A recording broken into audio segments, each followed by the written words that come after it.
Welcome to our tutorial. I'm going to show you how to set your PacketPal products to rack mode in Packeteer OS. This is particularly useful if you have multiple devices and want them to mine into the same wallet.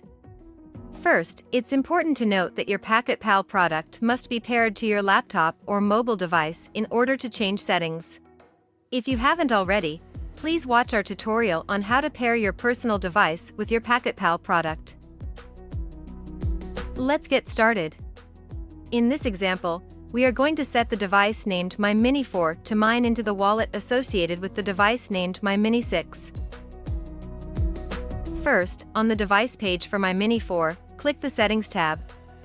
Scroll down to the Rack Mode section and click the toggle to activate Rack Mode.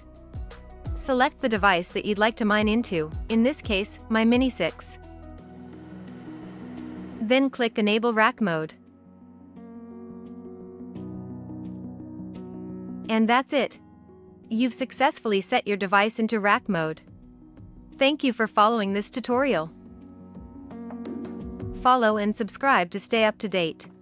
Make sure to connect with us on all our social channels, and we'll see you on the next video.